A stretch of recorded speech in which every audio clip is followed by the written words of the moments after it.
Okay, let's go to page 1 of your packet. I think we got through E. So see if you guys can try F through I, and then I can walk through the problems with you. Okay, so let's continue with page 1, number 1.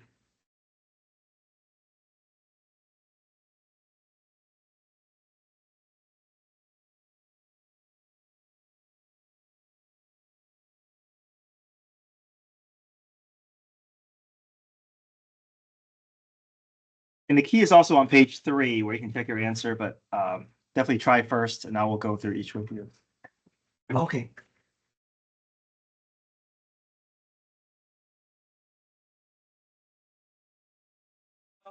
Test review packet.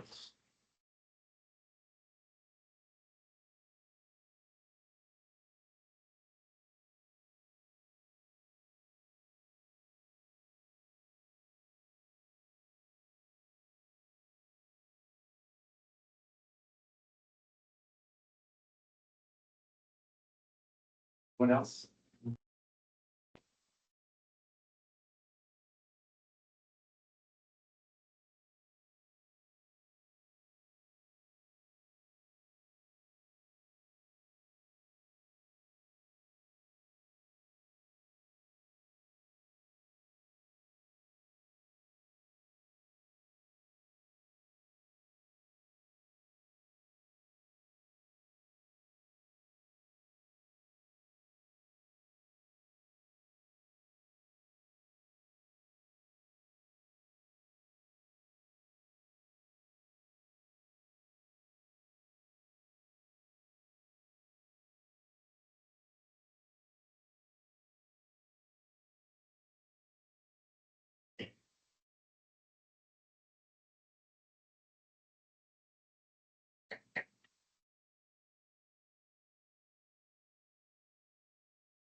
Okay, so picking up where we left off, part F, limit as x approaches 5 from the right. We know 5 from the right, it refers to this x plus 4. And we know that our first step for real numbers is always plugging in. If we get a real number, we stop. For G,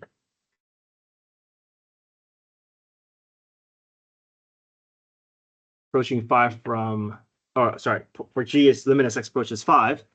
And we know that the ordered pair is sitting up here at 20, but we know that an ordered pair has no say on what the limit is.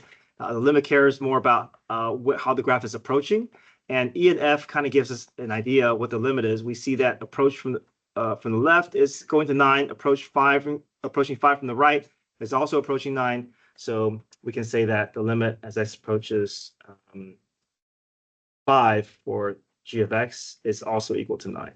So we don't want to let the ordered pair throw us off. That point is just an island, but the graph is moving towards the same y value from both sides. Okay, part H, limit as x approaches 6 from the right.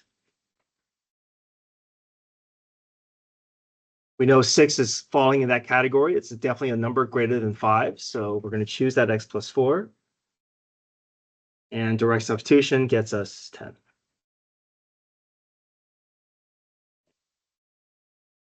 Limit as x approaches infinity. We know infinity is going to be a large number, and that large number is falling in that category, definitely a number greater than 5. So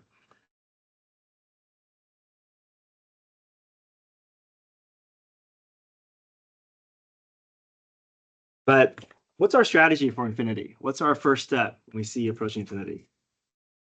Compare what? Degrees, yep. So we don't see a degree, we don't see a denominator, but we can always force a 1 in the denominator. When we do that, we can see that the numerator definitely has a higher degree. And if the numerator has a higher degree than the denominator, we know there is no limit, but it's either going to go either up towards positive or down to negative infinity. And now we can test what? Test 100, because we're headed towards a large number on the right.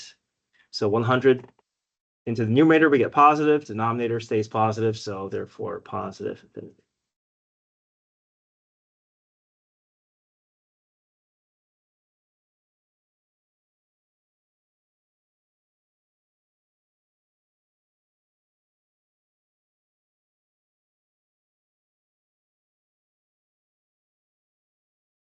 All right, we're just going to go through our test review here. Number 2.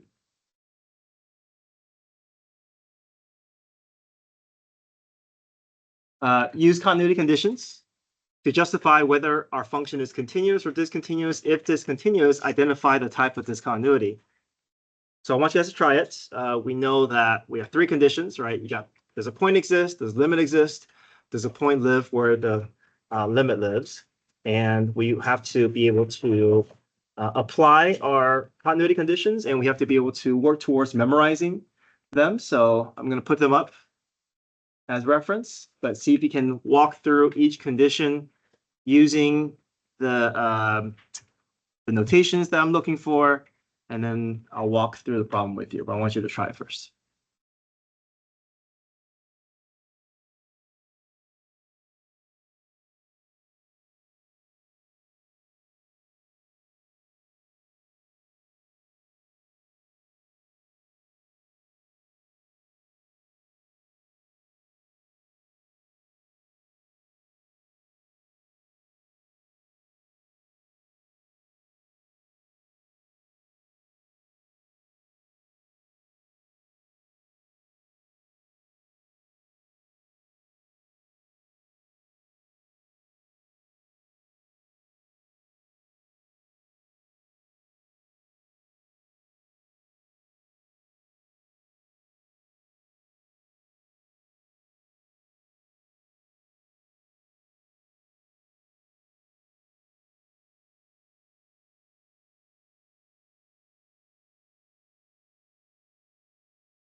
Order pair exists.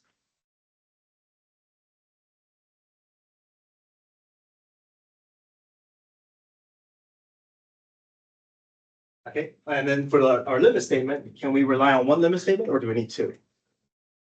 Need 2, right? Anytime we see less than, greater than, we have to look at the approach from both sides.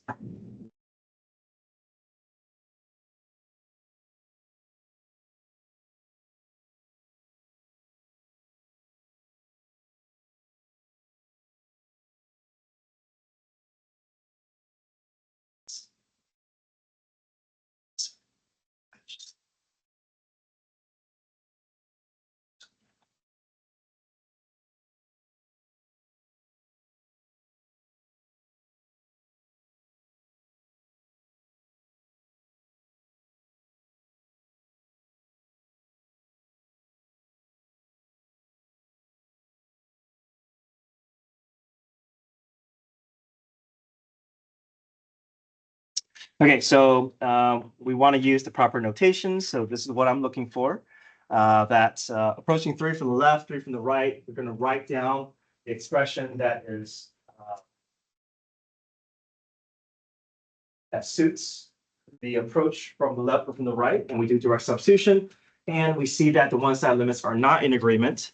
And because they're not in agreement, we know the limit doesn't exist, but we want to indicate that we are comparing those values and they're not in agreement. Therefore, the arrows are not pointing in the same direction. We can then conclude that limit doesn't exist. And what's our categorize this as what? What type of discontinuity? Yeah, non-removable at x equals 3.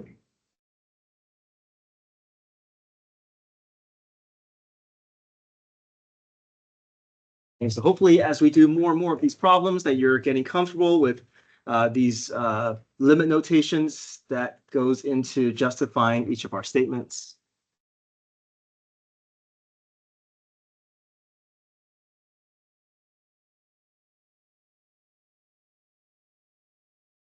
All right, number 3, find the k value that will make the function continuous. My suggestion is don't even worry about solving for k. Just focus on that word continuity, step through your continuity condition, make every condition true, and before you know it, you're going to be able to solve for k without even trying to. Okay. So again, try number 3. You're just going to step through continuity conditions.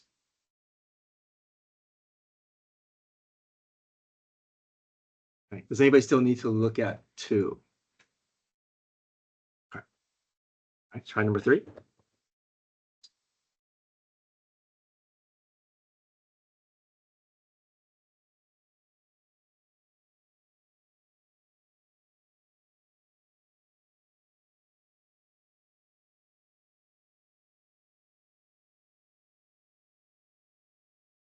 And if you're ahead of me and if you're checking your answers and you're good with everything, then keep going to page 2.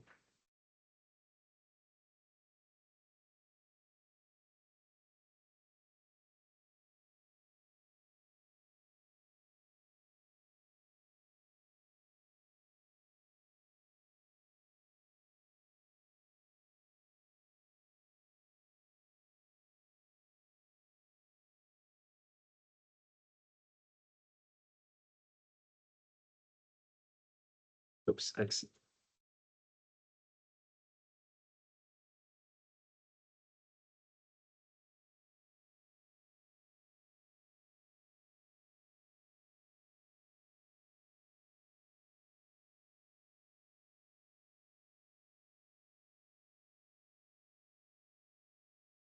Okay. We know the C value is -3.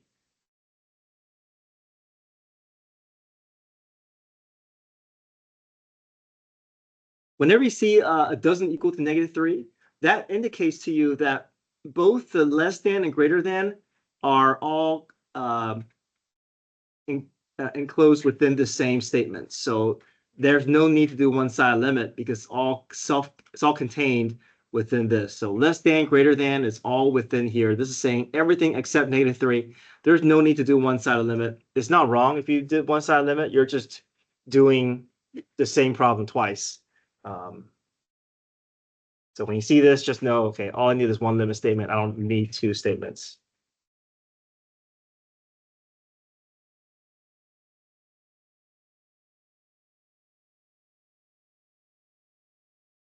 Direct substitution.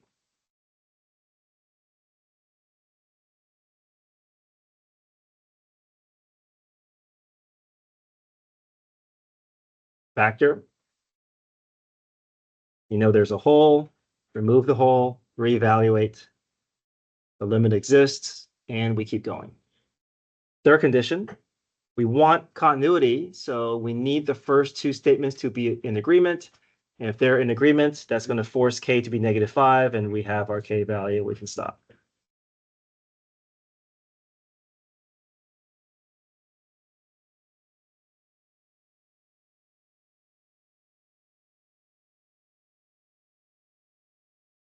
Okay, page 2. These are we'll do 1, 2, and 3 on page 2. These are review from your last quiz. So let's make sure we're still comfortable with these types of problems, factoring, conjugates, and complex fraction, but we don't want to assume anything, right? I'm looking for your first step being direct substitution, and that's going to go towards earning full credit, right?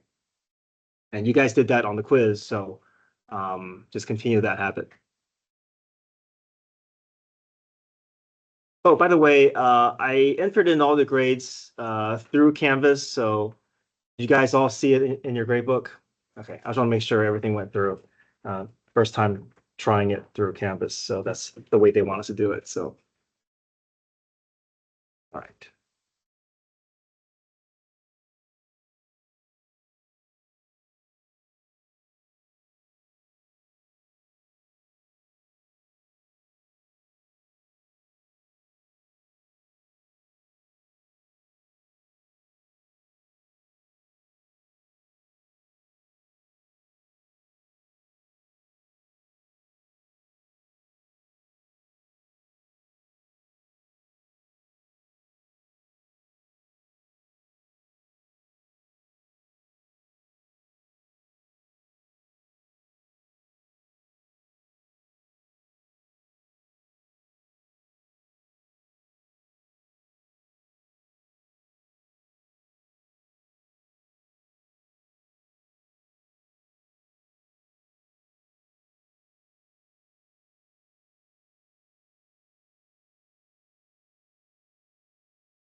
And if you get through 1 through 3, I'm gonna walk through each step here.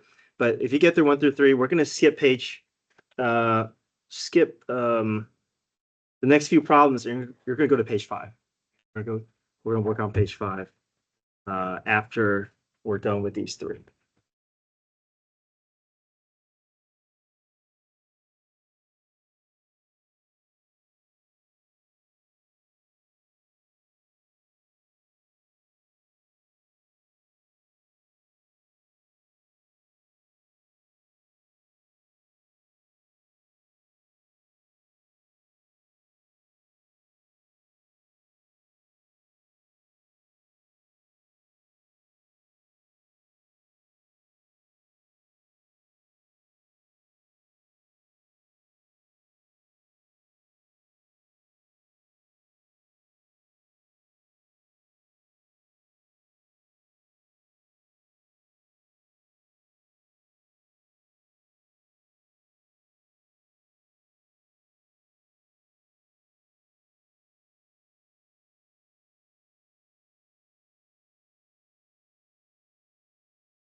So number three, direct substitution first, we get 0 over 0. We know we have to spend time to get that individual fraction merged into the same fraction. We got to do common denominator.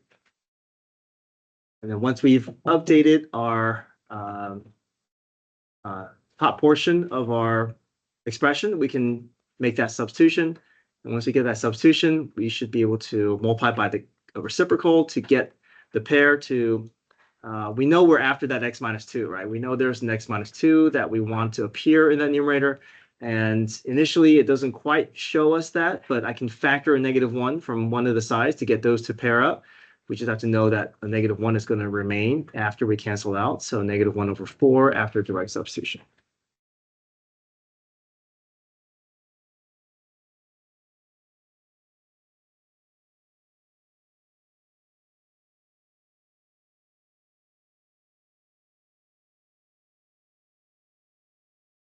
Okay, page 5.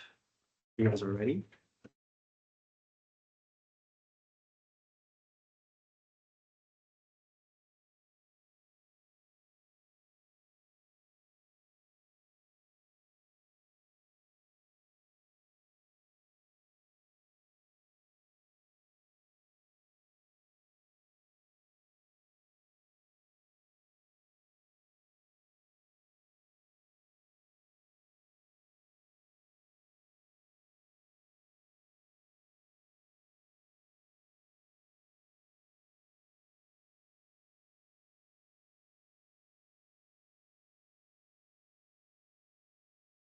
Anybody still need me?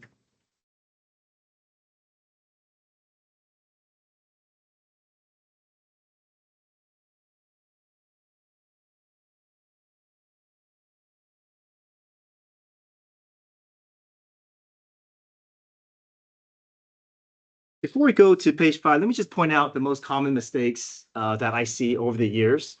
And hopefully by telling you what they are, you can avoid them. So this is what I see the most.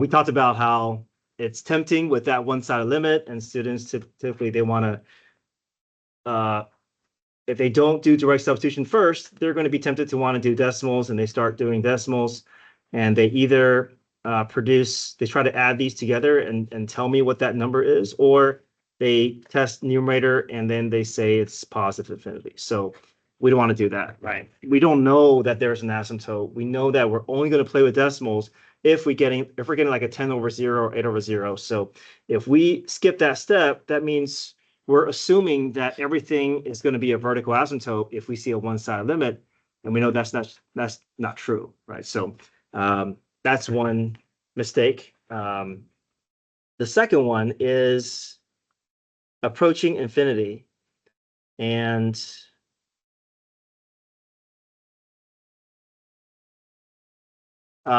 we know that the first step is always comparing degrees, right? But the temptation is you may just, oh, infinity. I mean, I see students, they start testing a large number, and that just throws them off track.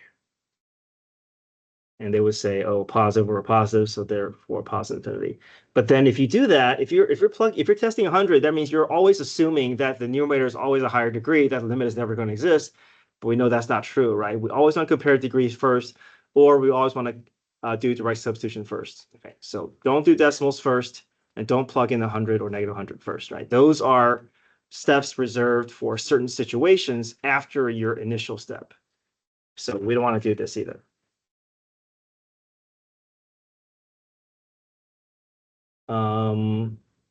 Let me do one more here. What if I had this problem?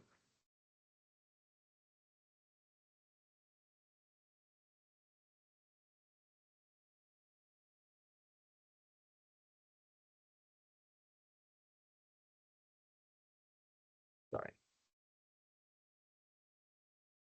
Okay, so if we see infinity, what's our first step? Compare degrees. But can we compare degrees at this stage? Are we getting a clear picture as to the full relationship here? What should we do first? so we can actually compare the degrees that we want to compare. Yeah, let's expand this out, right? This is kind of hiding some information from us because that squared, because it looks like the degree is mismatched, but it's not really showing us a full picture here. So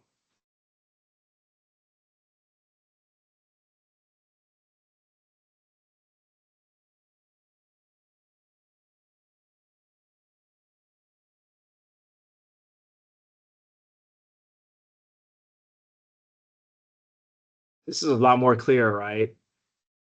Now we can conclude what's our limit going to be.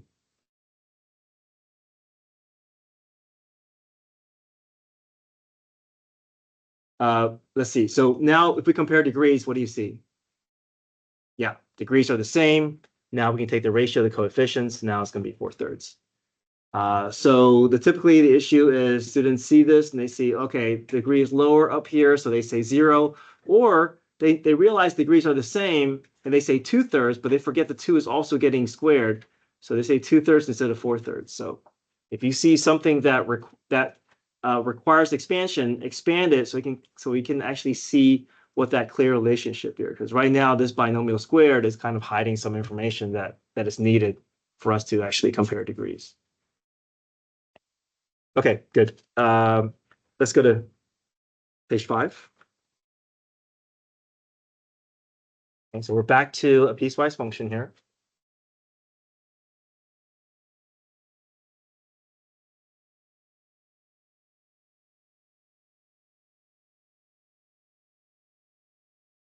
Okay, negative infinity. Which one do we choose? Which piecewise function?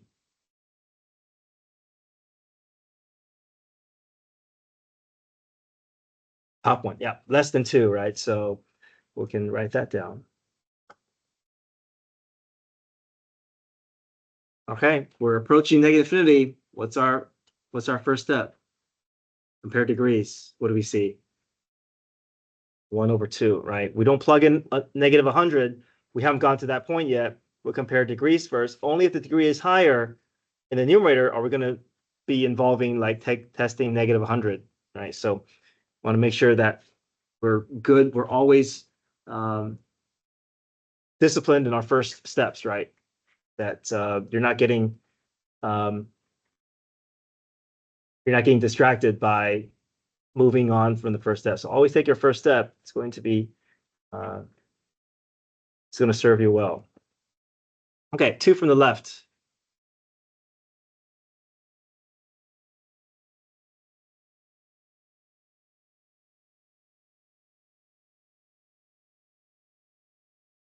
One do we choose if we're approaching 2 from the left? Still the top one. Okay, good.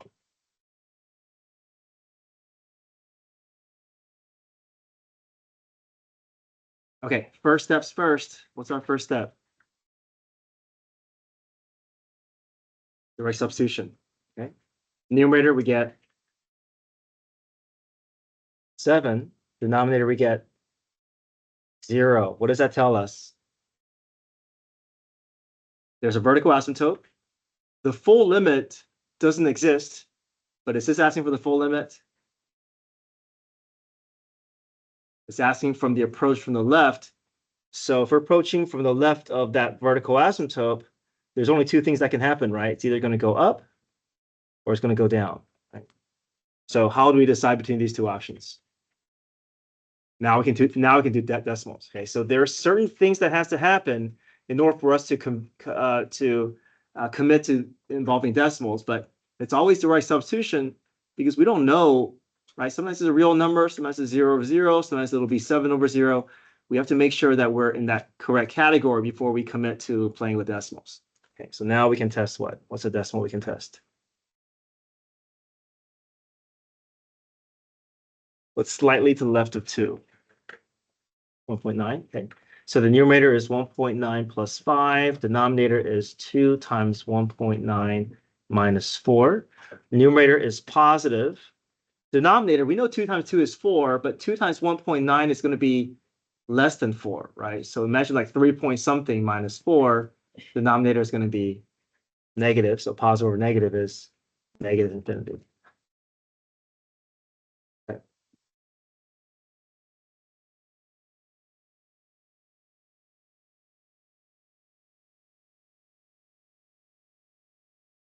Okay, approaching 2 from the right. Which one do we choose if we're approaching 2 from the right? 2x minus 5, okay. First things first, direct substitution, no decimals, right? We don't do decimals unless something tells us that the limit doesn't exist there. Plug 2 in, we get 4 minus 5, which is negative 1. That's the end of it. We have a real number, nothing more to do. Part D, limit as x approaches 2. What'd you do with this one?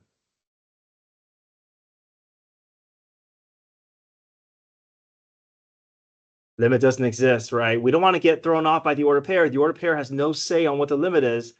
Limit doesn't exist because B and C are not in agreement, right? We look back and we see that, oh, we've gathered information from the left and from the right.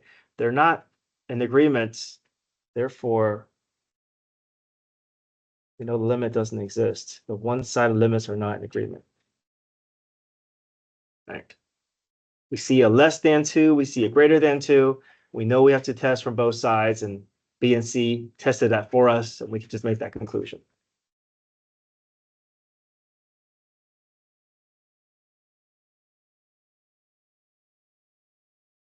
Okay, 5 from the left.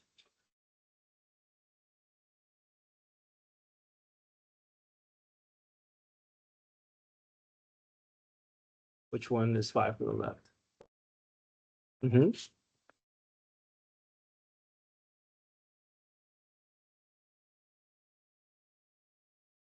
Direct substitution. We get 5.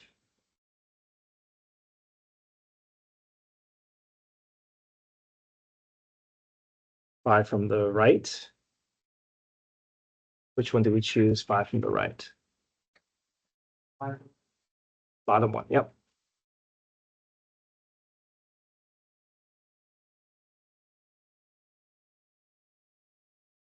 All right, first things first, direct substitution. Let's see what's going on. We don't know what's going on. Direct substitution is going to tell us, give us a visual connection with our graph.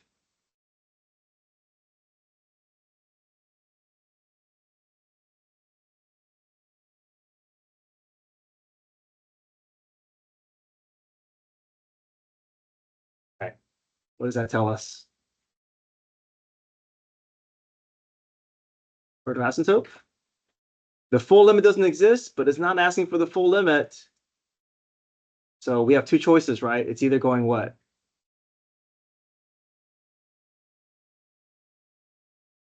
Right, we're approaching 5 from the right side towards an asymptote. It's either going to go up or it's going to go down. And now we can just, because we're down to 2 choices, now we can decide to test what? Test the decimal.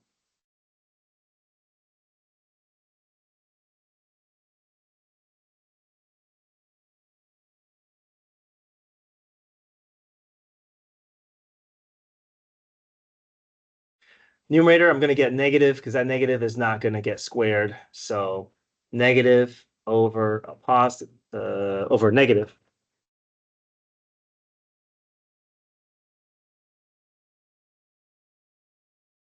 Two negatives makes positive, so my one-sided limit is positive infinity.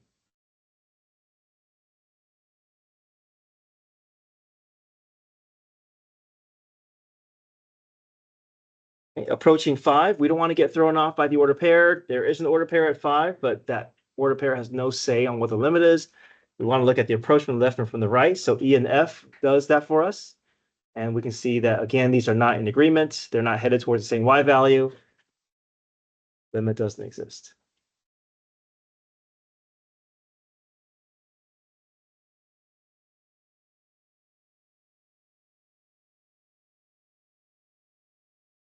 Okay, approaching 3 from the right. 3 falls nicely between 2 and 5. So do that 2x minus 5. Direct substitution.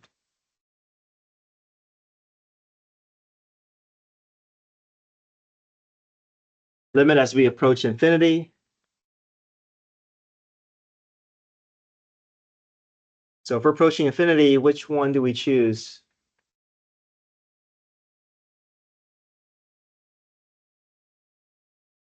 Bottom one again, yeah.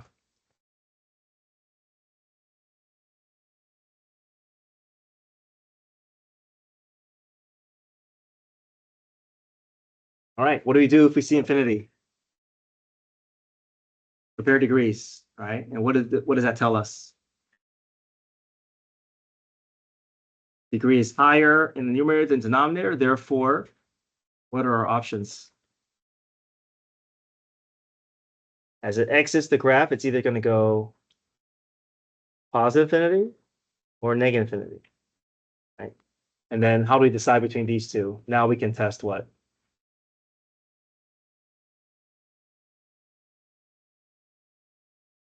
What number can we test? 100, right? We want to test a large number in the direction that we're headed. We're headed off the grid to the right. So we'll test x equals 100 because we're down to two options, right? We're trying to choose between these two options here.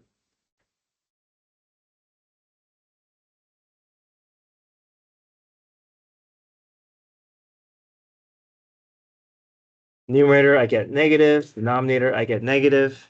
Two negatives makes positive.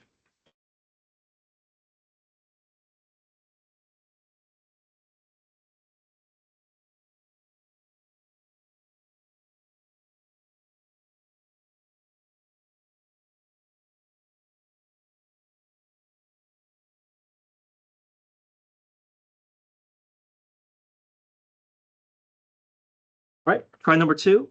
Number two is also continuity conditions. So step through your continuity conditions, use appropriate notations. Let's see how we do with that.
We see less than, greater than, we have to use one-sided limits. Show the full one-sided limit notation.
Right, number three.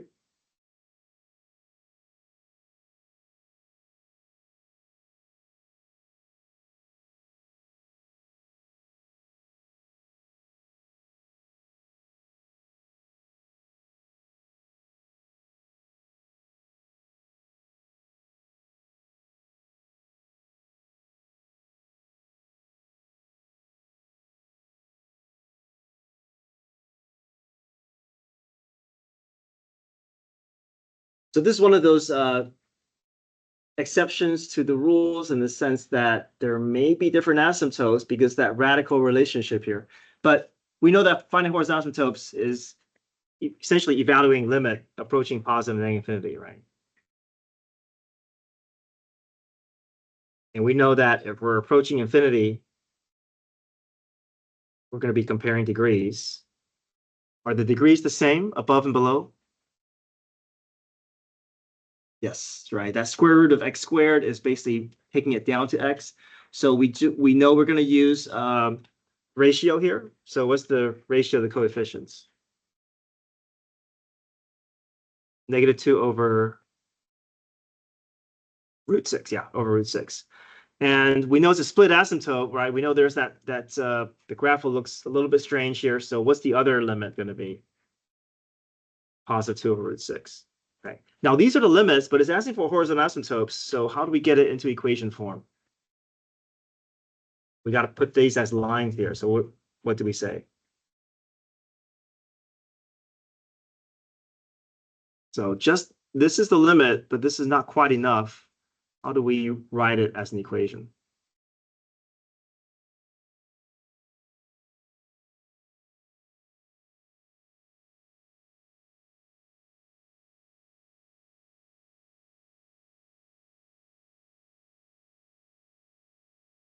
How do we write an equation of a horizontal line? Yeah, we said y equals. So y equals -2 over √6, and y is equal to 2 over √6. So make sure that if it's asking for a limit, then you can say these two numbers. But if it's asking for a horizontal asymptote, that we actually make sure that we name the equation of those lines.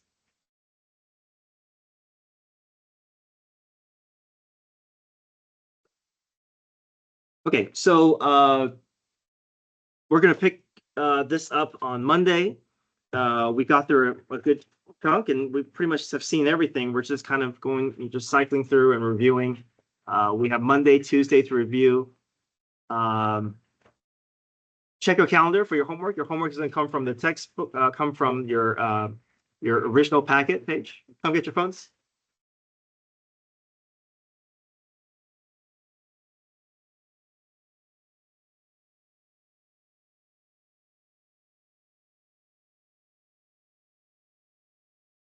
Okay. It's the last couple. Okay. Yeah.